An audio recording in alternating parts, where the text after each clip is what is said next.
Guys, स्वागत है आपका एक और नई वीडियो में। और इस वीडियो में हमने जो पिछले क्वेश्चंस हमने 25 क्वेश्चंस तक करे थे कवर, उससे आगे बढ़ाएंगे सिलसिले को। गाइस, स्टार्ट करने से पहले बताना चाहूँगा कि अगर आप लोगों ने लेट्स क्रैक इट विद विषय गुप्ता का यूट्यूब चैनल सब्सक्राइब नहीं किया है तो इसको जरूर सब्सक्राइब कर लीजिएगा। और लेट्स क्रैक इट विद विषय गुप्ता का फ्री टेलीग्राम चैनल भी है, जिसका लिंक आपको वीडियो के डिस्क्रिप्शन में मिल जाएगा। सारे अपडेट्स यहीं पर आते हैं, तो इस फ्री टेलीग्राम चैनल को आप जरूर से जरूर ज्वाइन कर लेना।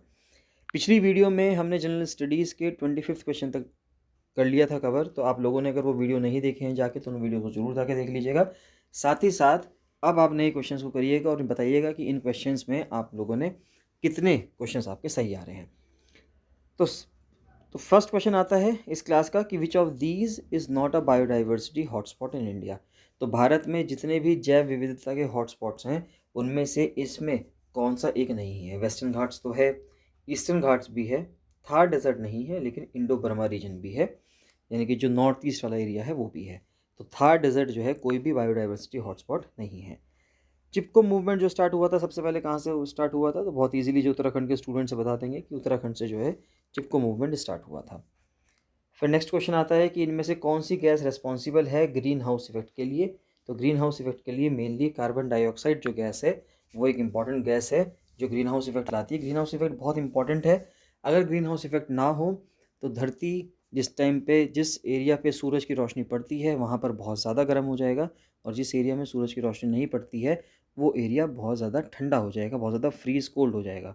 तो ग्रीन हाउस इफेक्ट एक नॉर्मल लिवेबल जो टेम्परेचर है, कि ऐसा टेम्परेचर जिसमें इंसान रह सकता है, जीव जंतु पशु पक्षी रह सकते हैं, पेड़ पौधे रह सकते हैं, वो जो टेम्परेचर है प्रोवाइड करने की कोशिश करता है।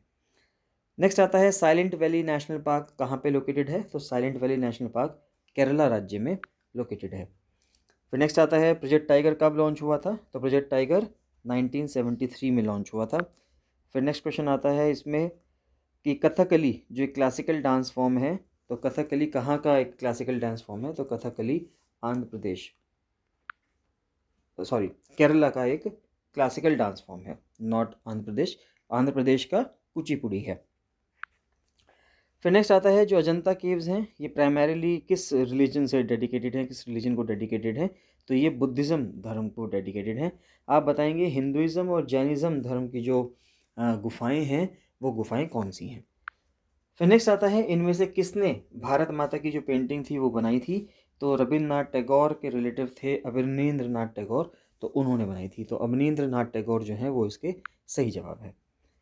फिर नेक्स्ट क्वेश्चन आता है कि कोणार्क सन टेम्पल कहाँ पर है। तो कोणार्क का जो सन टेम्पल है वो उड़ीसा में लोकेटेड है। फिर नेक्स्ट आता है इनमें से कौन सा क्लासिकल डांस फॉर्म ओरिजिनेटेड हुआ था आंध्र प्रदेश में। तो ये मैं आपसे भी डिस्कस कर चुका हूँ, कुचिपुड़ी यहाँ से हुआ था। तो कुचिपुड़ी जो डांस फॉर्म है वो आंध्र प्रदेश का है। फिर नेक्स्ट आता है कि पहले इंडियन वुमेन कौन है जिन्होंने ओलंपिक मेडल जीता। तो कर्णम मालेश्वरी जो है, तो कर्णम मालेश्वरी जो है वो पहली भारतीय महिला हैं जिन्होंने एक ओलंपिक मेडल जीता था। तो नेक्स्ट आता है कि first Indian to win an individual Olympic gold medal. तो इंडिविजुअल जो ओलंपिक गोल्ड मेडल था इनमें से सबसे पहले कौन एक भारतीय थे जिन्होंने जीता था। तो वो थे अभिनव बिंद्रा। तो 37वें क्वेश्चन का ए ऑप्शन अभिनव बिंद्रा सही आंसर होगा। नेक्स्ट क्वेश्चन आता है कि एक क्रिकेट स्टेडियम है भारत में जिसकी हाईएस्ट सीटिंग कैपेसिटी है। तो हाईएस्ट सीटिंग कैपेसिटी किसकी है। नरेंद्र मोदी स्टेडियम की, जो कि अहमदाबाद में है, गुजरात के अंदर। तो वो एक क्रिकेट स्टेडियम है जो सबसे ज़्यादा सीटिंग कैपेसिटी का है। फिर नेक्स्ट आता है द्रोणाचार्य अवार्ड किस चीज़ के लिए दिया जाता है। द्रोणाचार्य अवार्ड दिया जाता है स्पोर्ट्स के फील्ड में जो कोचिंग करता है, यानी कि जो कोच होता है, कोच को द्रोणाचार्य अवार्ड दिया जाता है स्पोर्ट्स के फील्ड में। फिर नेक्स्ट क्वेश्चन आता है कि भारत का पहला ओलंपिक मेडल जो एथलेटिक्स में जीता वो किसने जीता। तो वो नीरज चोपड़ा ने जीता जेवलिन थ्रो के अंदर। फिर नेक्स्ट आता है जो पल्लव डायनेस्टी थी उसकी कैपिटल क्या थी। तो पल्लव डायनेस्टी की कैपिटल थी कांचीपुरम। नेक्स्ट आएगा कि इनमें से किनको हम विक्रमादित्य कहते हैं। तो चंद्रगुप्त टू जो हैं उनको विक्रमादित्य के नाम से भी जाना जाता है। नेक्स्ट क्वेश्चन आता है कि जो लैंग्वेज थी एंशिएंट संगम लिटरेचर की वो क्या थी। तो एंशिएंट संगम लिटरेचर जो है वो तमिल भाषा में लिखा गया है।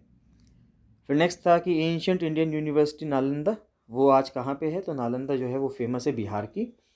फिर नेक्स्ट है ग्रेट बाथ जो बना हुआ था मोहनजोदारो में, जो कि आज के टाइम पे अगर हम देखें तो पाकिस्तान के अंदर एक साइट है, वो किस चीज़ से बनी थी। तो मोहनजोदारो का जो ग्रेट बाथ था वो ईंटों से बना था, यानी कि ब्रिक्स से बना था। फिर नेक्स्ट आता है कि इसरो का जो मार्स ऑर्बिटर मिशन है इसको हम क्या बोलते हैं। तो इंडियन स्पेस रिसर्च ऑर्गेनाइजेशन का जो MOM था यानी कि मार्स ऑर्बिटर मिशन, इसको मंगलयान, क्योंकि मार्स पे जा रहा था तो मार्स ग्रह को हिंदी में मंगल कहते हैं, तो इसलिए मंगलयान भी इसको कहा जाता है। फिर नेक्स्ट क्वेश्चन आता है कि इनमें से कौन सी एक वेक्टर बॉर्न डिजीज़ नहीं है। देखिए वेक्टर बॉर्न डिजीज़ वो डिजीज़ होती है जिसके लिए कोई वेक्टर यानी कोई एक ऐसा मच्छर या कीटाणु चाहिए जो उसको करवाता हो। तो अब इनमें से कौन सी एक वेक्टर बॉर्न डिजीज़ नहीं है। देखिए मलेरिया को करवाने के लिए एक मच्छर जिम्मेदार होता है, डेंगू को भी, चिकनगुनिया को भी, लेकिन टिटनेस एक वेक्टर बॉर्न डिजीज़ नहीं है। तो इसका आंसर, सही आंसर 47 का सी ऑप्शन होना चाहिए। फिर नेक्स्ट है जो टर्म है STTP, एक कंप्यूटर साइंस से रिलेटेड क्वेश्चन है। तो STTP जो एक टर्म है ये किस चीज़ से बिलोंग करता है या इसकी फुल फॉर्म क्या है। तो इसकी फुल फॉर्म है हाइपर टेक्स्ट ट्रांसफ़र प्रोटोकॉल। क्या है आपको बताना है, तो इसका आंसर यही है, हाइपर टेक्स्ट ट्रांसफ़र प्रोटोकॉल। तो ऑप्शन नंबर बी जो है वो इसका सही जवाब है।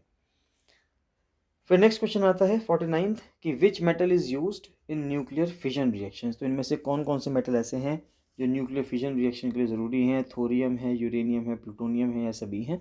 तो ये सभी ही हैं। तो ऑल ऑफ दीज इसका सही जवाब होगा। ये सारे मेटल्स जो हैं हम इस्तेमाल करते हैं न्यूक्लियर फिजन रिएक्शन के अंदर।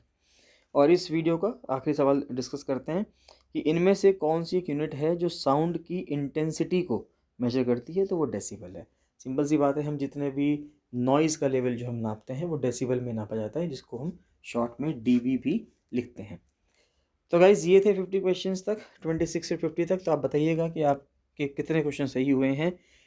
इसके बारे में आप बताइएगा कमेंट सेक्शन में, और आपको ये क्वेश्चंस कैसे लग रहे हैं और किस टॉपिक के ऊपर आपको क्वेश्चंस चाहिए या वीडियोस बनानी है, तो वो भी आप मुझे कमेंट सेक्शन में कमेंट करके ज़रूर बताइएगा। बाकी मिलते हैं नेक्स्ट वीडियो में। So thank you and bye bye.